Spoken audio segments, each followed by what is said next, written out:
Hello and welcome back to DevRel Radio, where we tune in into the heart of developer relations. I'm your host, Oli, and I'm joined today by Viktor Hello there. and Baruch. Hi, everybody. Oli, you mentioned welcome back. So back what? I mean, there was a podcast, DevRel Radio, many years ago, but it was so long ago. We actually need a little bit more context on this back part. Yeah, that's true. So years ago, before COVID, when DevRel was super hot thing, but then we had COVID and it wasn't. No, it actually was still. We had this podcast, and you Medium still can go. changed. Yeah, so the way how we were doing DevRel changed. Didn't you say that we shouldn't interrupt Oli or something? You mentioned something about that. Probably, yes. That's all right. So you still can go back and listen to it, but actually we want to bring a new topic today, and that was just recently discussed on Twitter or X, whatever. So the hot take from Kelsey Hightower, I assume a lot of you would know who's that guy is. So he said that he doesn't know what DevRel is, and it's whatever who's paid to you wants it to be. Huh? Very hot take, and this is a very good topic for the first inaugural episode for this podcast or this reboot of the podcast. People in internets usually have opinions about this, and we, as a people on internets, also need to share our opinions. And We looked at this tweet, and most of the people who follow Kelsey Hightower obviously have a huge respect for him and kind of take his word for granted. And everybody agreed with that and was like very happy to dunk on developer relations. Like, hey, yeah, it's not a thing. It's just like whatever people are paying for it. They rebrand stuff that they are doing as developer relations. I love Kelsey. He's great. I completely disagree with this take. let's take a spin. Like, do you what you don't like about this? Is it the money part or like what's No, exactly I you just What disagree? think is that it? It hurts. Come on. no, I don't mind that much. I just think that words have meanings and definitions are important to establish common vocabulary between people. And when we say things like, "Hey, it's whatever people want it to be," it makes the communication much harder. When we say like it's meaningless, well, okay, but then we need other terms. And why would we bother with other terms when we actually have terms that work? And what we need is to just stick to the right terminology and define what it means instead of saying it doesn't mean anything. So let's talk in terminology then. So let's circle back, not roll back a little bit. So, like, in the classical sense, since the Oli was started, she started this conversation with mentioning the pre-COVID times when we were doing DevRel the way we were thinking about the classical DevRel, Yeah, right? a You're a lot software of company, offline yeah. conferences, events, etc. You software company, you building software for people who will be using the software to build their systems.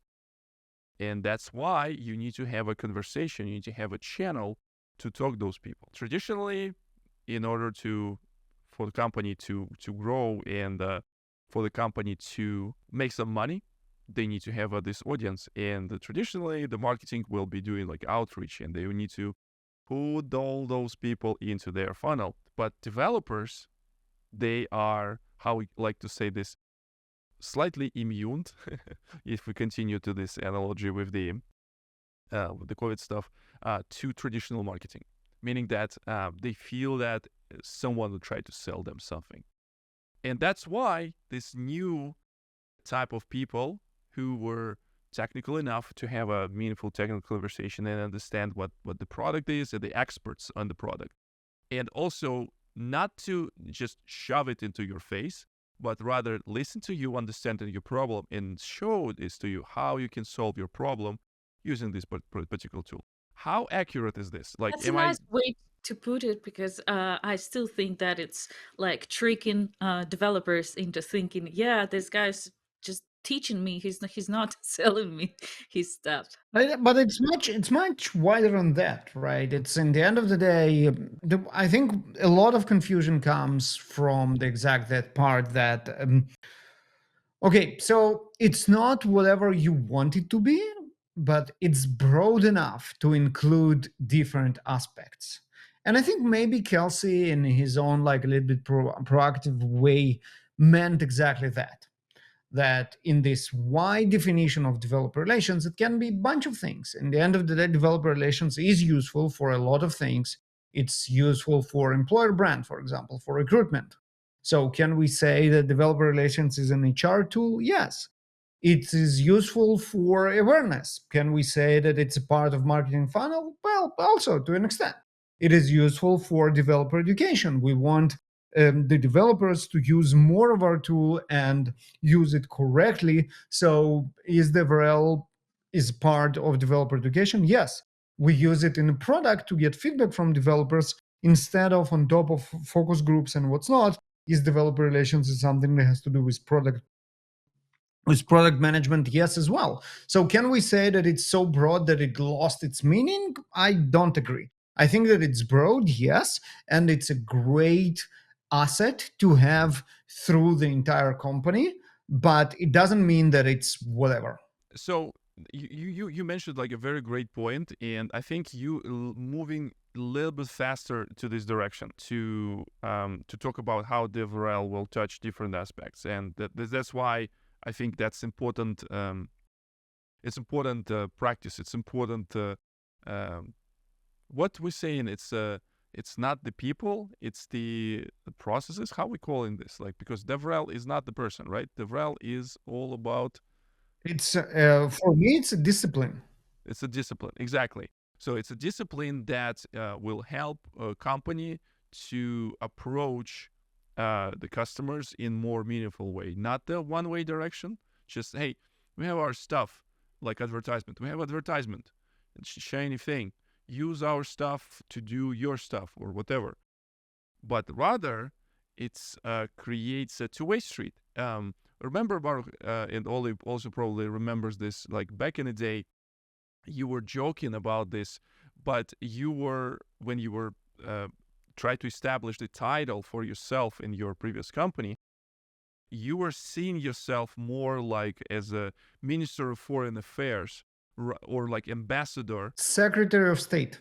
Secretary of State, yes. Or, yeah, you need to have you have a trust from both sides. You have a trust from the ruling entity. It can be president or whatever of the company or some leadership. They have a trust in you that you will be going and doing the things that in the interest of the company, in the interest of business. But also you have a reputation inside the community that you also will be representing their voice inside the company in ideal world. So where are the money comes into play? Like I think I'm trying to defend this tweet of the Kelsey because the pain part is very important. Well, the pain part is important, but so again, back to what I hope he wanted to say is whoever pays can get more focus. So in the end of the day, you have people who do developer relations and you organize them into a team or a department, and then you put them somewhere. And if you put them, for example, in your marketing organization, and this is where the money comes from, the people in marketing will want more focus on awareness than on gathering product feedback. So developer relations becomes a marketing tool for this particular organization in this period of time. And if you put your developer relations people in your product organization, then obviously gathering feedback and listening to community becomes more important because this is where the money comes from. And then developer relations becomes a product management tool and not necessarily a marketing tool. But I hope this is what Kelsey meant, and this actually makes perfect sense. What we need to remember always is that the other parts of developer relations are also there and need to be utilized. And this is why, me personally, I would advise having developer relations organizations separate and independent, so the entire So that you have organization budget, your own budget. utilize all the aspects of it, and actually everybody can benefit from developer relations. Yes. So to Kelsey's defense, there was a little continuation to what he said, and there was a Twitter space where he discussed the topic probably in more detail. But one hot take leaked from that Twitter space, and was that he said that DevRel is a culture and a mindset powered by authenticity and empathy, driven by impact. So that's still really wide and vague, but gives us a little more Put this than just put this on the letterhead. yeah. It's not the people. Asgard is not the place; it's the people. Same thing Yep. as the DevRel. It's not the place. It's not the people. It's a discipline. So I think we were moving super fast on defining all these DevRels, and like this is great, everything that we were just discussed. But for people who try to understand like what the hell is going on and why we're talking about this kind of like a DevRel needs to be part of this and this and this and this. I think it's Most pain over years. You just experience what you are when you are part of marketing, what you are when you're part of goddamn sales. I don't know. so I think this is a good conversation topic, and I really want to know your opinion. I'm trying to get back to the nice intro that Oli did. Is that before the COVID, before the times where we are right now, DevRel was like basically we can do whatever you want because money were cheap, travel was cheap, and everything how the people were get noticed DevRel people is they just like a funny people on the stage talking about some cool stuff. Sometimes it's useful, sometimes entertaining. But these days, businesses start looking into the DevRel as another item on majority of the time on spending. And whenever we're talking about business, DevRel is a part of the business, and every department in the organization has to help company to succeed in order to ROI. get. Yes, exactly. That's very important the topic in conversation. That's why it is like we start leaving this answer with money, like whoever will pay this. When the money was cheap, we can spend this money into awareness, and we can say that, oh yeah, we're trying to create awareness for the company. We're trying to grow the audience that we will figure out how we're gonna monetize this afterwards, right? So we're gonna develop the following and stuff like that. But in these days, now it's it's another line in the budget. So we need to respond for this. We need to respond how this spending would be equal to how we can gain the money. No. Why No. not? So, what our dear friend, and you know what, that will be a great, actually, promo for our next episode. Steve Pozzi, that is going to join us on our next episode, gave an amazing talk in DevRel Con. I think it was 2019 in London, called "ROI is a Trap." And you can see you can watch this talk right there. Link in the description. In the description of this episode, and he explains it in a much better way than I will try to do it.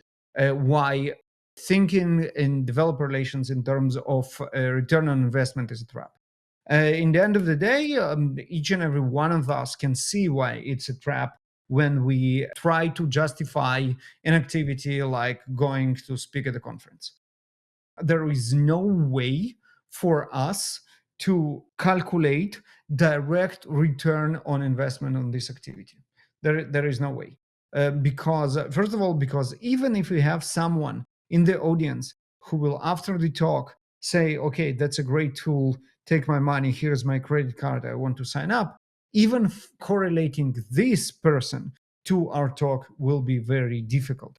But this is the minority of the impact. The majority of the impact is very, very low tail, is the awareness, is just the knowing that this tool exists, and it might help us in a certain situation in our career, and the conversion might happen indirectly, very, very removed from now, both in terms of people, network, and time. Even bigger problem is that if you do manage to find this single person that is ready to kind of convert tomorrow, it will only make things worse, because obviously whoever converts tomorrow, this one single person that will go ahead and do something, won't immediately generate enough revenue to justify going on a conference. So not only you say, hey, we cannot we cannot measure it, which is the right answer.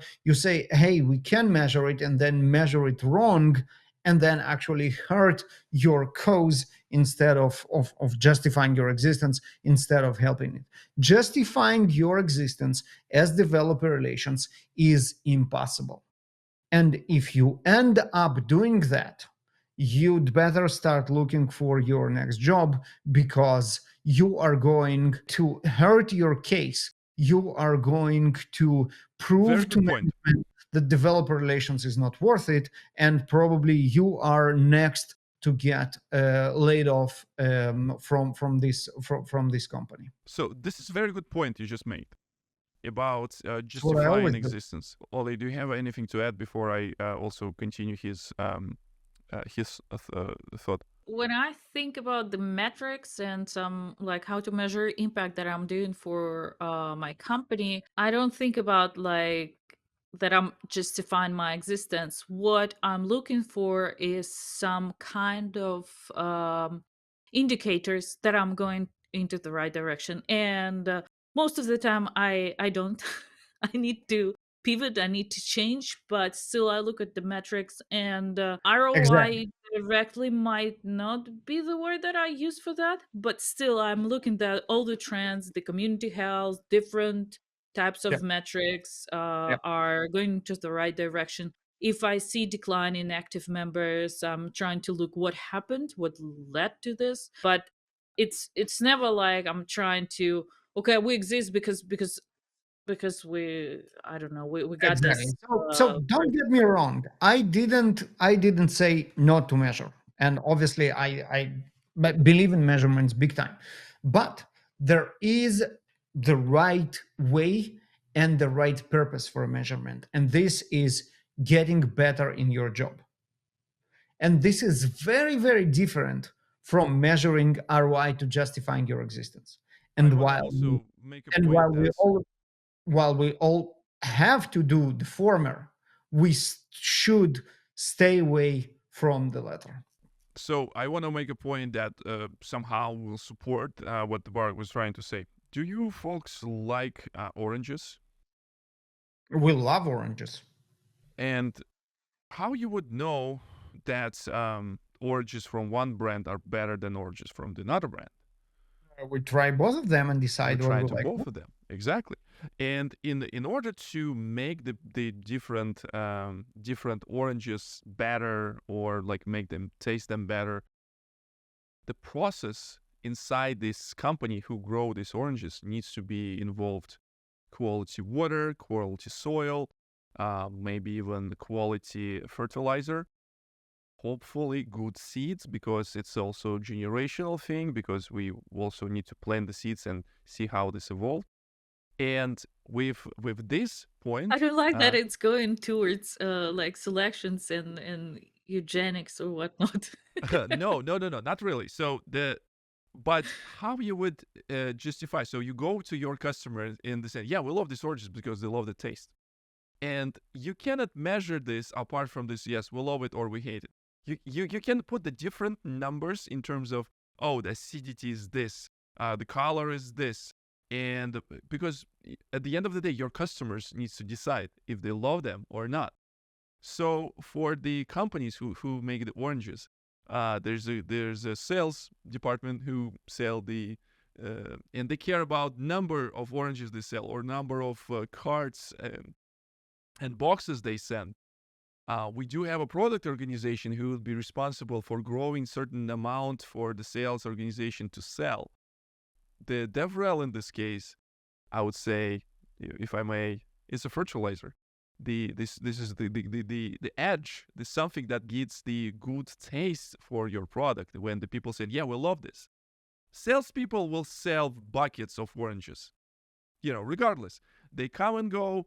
They don't care. Marketing people will slap the best labels to those oranges. Again, I'm saying this about marketing without any disrespect. I really love the marketing, and I don't consider it a profanity. I'm just for the sake of argument. And in order to grow the oranges, you need to, spend money. You need to spend money on water. You need to spend money on seeds. You need to spend on fertilizer. So that's why you need to watch this podcast in the video, because there would be some accidental hand movements that make you chuckle. Will you be able to grow oranges without fertilizer? Probably yes. Will you be able to sell those oranges? Probably yes. Will your customers come back if they don't like the taste? Probably not. Some people don't care. Some people will use this for different purposes, and they don't really care about the taste. But those people who love the taste, they won't shut up about this, because they will tell everybody how they love these oranges, because the taste, how they make them feel. They had this memory of the childhood. That's what's the part of DevRel that cannot. That's why the DevRel would be very difficult to justify, because we touching something that is intangible, I would say, right? So we bring some emotions. We're not showing the features of the product. We're showing what is possible. We're showing what is possible to do with a particular product. And Did you steal this metaphor from somewhere? we developed this collectively across the times. But the friend of mine, Tim, who was kind of developing this, he used the marijuana as a as example. But I think I obviously it was felt that oranges is some fake. It shouldn't be about oranges. I think it should be about wine, by the way, looking at your t-shirt as well. So there is a very interesting metaphor with wine. I'm not sure if fertilizer is the right place to put developer relations. I need to think about it. Maybe it will be our thing in DevRel Radio that we develop a proper metaphor about developer relations and wine. We'll start thinking about it. So that's why, I want to get back to the point of the pain. I think the most important part is not who is paying this, and the most important part is who has a stronger voice in the organization and can defend this and explain other people. Because the most importantly, that it's not about who's paying.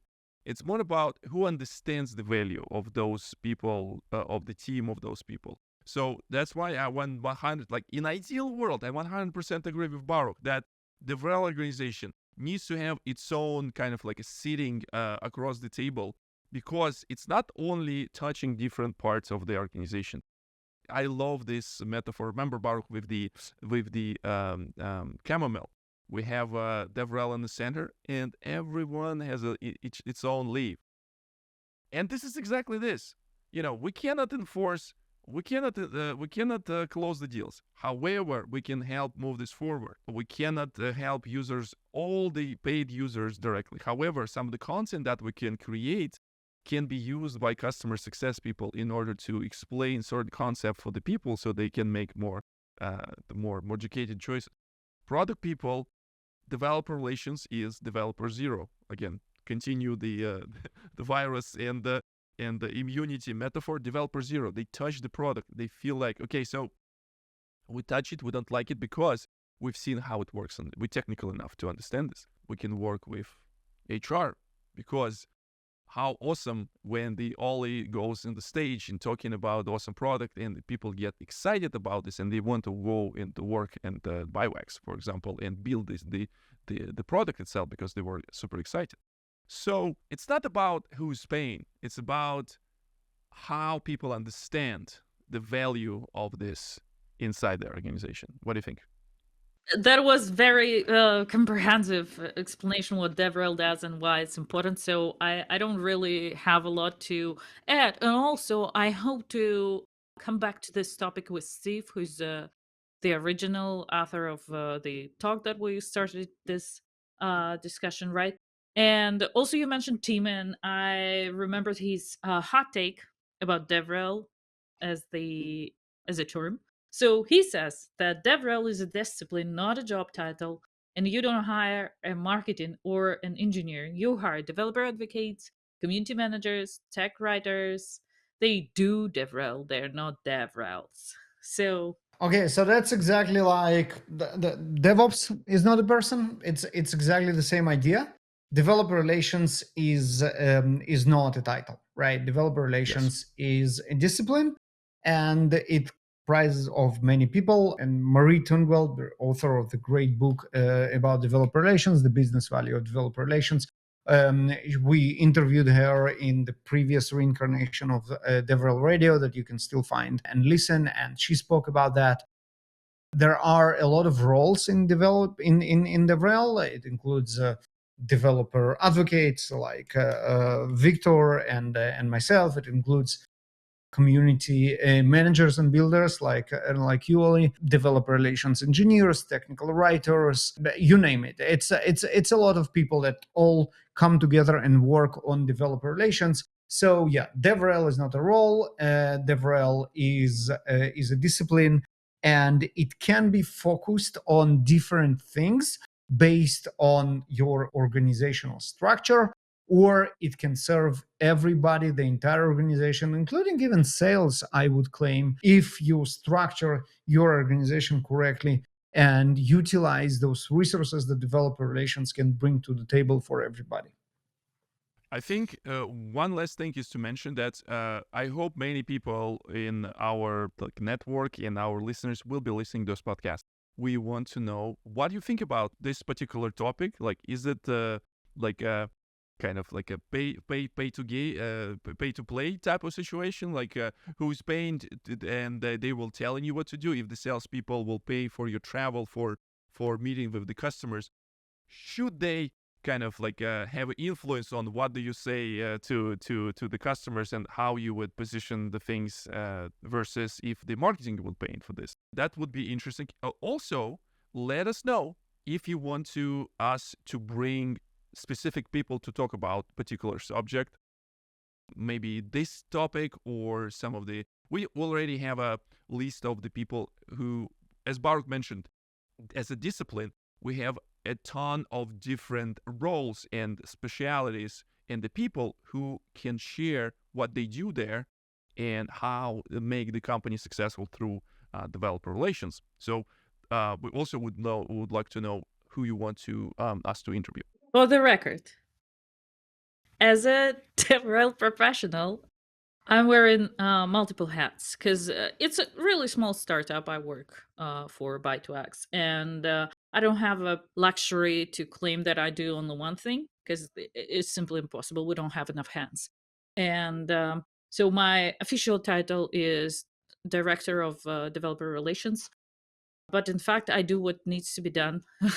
in that direction. So, Aren't we all? like, right.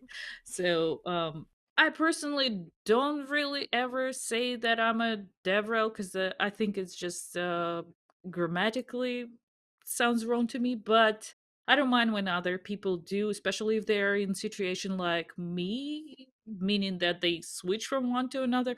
Usually, it requires me to ask one more time, like what uh, in particular they do, and that's bring us back to the point where Baruch said that it's better to use terms that are well defined because it improves communication. And I can see how DevRel, as a saying I'm a DevRel, is requires more communication because like you want to know. But maybe for people that are outside of this discipline who don't really know the details, maybe for them that's enough to know. So I don't feel like super strong that I'm against saying this. I think as a purist, it's really depend how pure you want to be as a purist. But at the end of the day, if the people doing the thing that help company to move forward, meet the users, make the users successful with the product, how make them feel empowered. And I'm sorry for those words, but this is how I I like to frame the things what I do. They will come back. They will come back. They will be good not necessarily they need to come back as a paid customer. They can come back as another helpful user in the community who can help to another people. And at the end of the day, when I say buy, and it's not necessarily needs to be specifically like a monetary thing, but like people buying from the people they like. And DevRel, again, it's about the people communication. It's the relations, developer relations. We establishing relations with developer, operators, administrators, any technical personnel. That's how I will like end my today's speech. Baruch. Yep. No, I mean, I think we kind of it's a nice way to round it up. I think it was also, as any developer relations podcast, the first episode has to be about what developer relations is. We obviously had to fulfill our destiny. I think we did pretty nicely, and now people know that developer relations is not a person, it's a discipline, and it does have a meaning. And no, it's not anything you want to be. It can be focused on different things, really depending on who is paying. It doesn't have to be. It actually can be much more than that and be useful for everybody. Thank you, everyone, for listening. I want to end this episode. So, if developer relations, community, and developer advocacy are close to your heart, please subscribe, like, and share. Thank you. See you in the next time. See you in the next one.